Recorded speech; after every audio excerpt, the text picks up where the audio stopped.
Our next speaker is going to be Frank Buttgereit, who's going to proceed with his talk on glucocorticoids.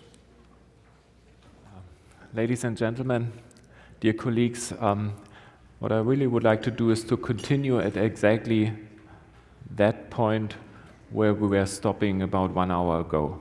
So what I was just saying was that we need to prevent and, if needed, to treat glucocorticoid-induced osteoporosis. That was this slide here. And now some of you may be a little bit confused. Why? Because on one hand I was saying glucocorticoids are good for the bone. At the same time I'm saying glucocorticoids are bad for the bone. So what does it mean now? Well, it's certainly true that due to these anti-inflammatory effects, glucocorticoids are good for the bone in patients suffering from rheumatoid arthritis because this way they retard radiographic progression of the disease.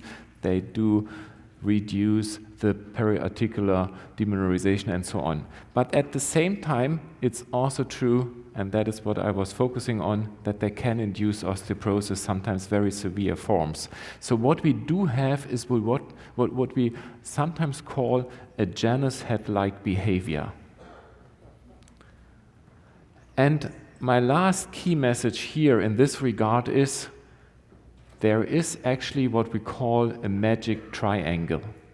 We've published this with regard to cardiovascular risk, but the very same is true for osteoporosis. So let me walk you through this slide here. You will be certainly agreeing with me that inflammation is bad for the vessels. It's enhancing, it's facilitating atherosclerosis. That's certainly true.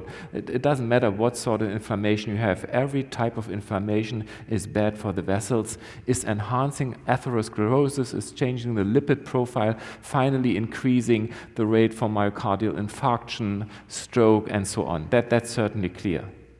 At the same time, we seem to know that also glucocorticoids do enhance the cardiovascular risk.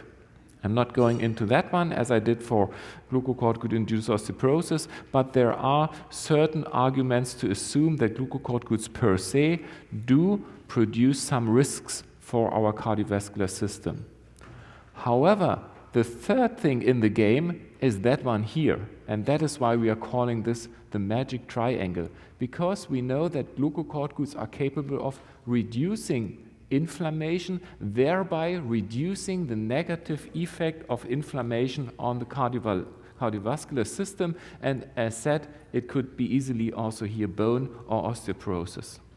So that is what we call the magic triangle, and you always need to keep in mind that there are 3 players in the game, not just 2.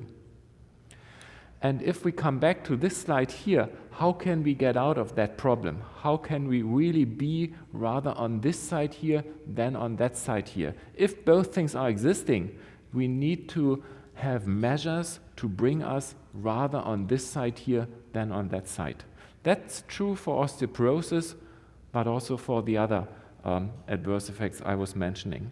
So as you can read here, if you do a sensible, intelligent, and purposeful glucocorticoid use, then this will be bringing you rather on this side here, meaning you should be treating flares, you should be using glucocorticoids as an initial and bridging therapy, and I totally agree with you, if needed, also as maintenance therapy, but as a qualified maintenance therapy, 2 milligrams, 3 milligrams if possible.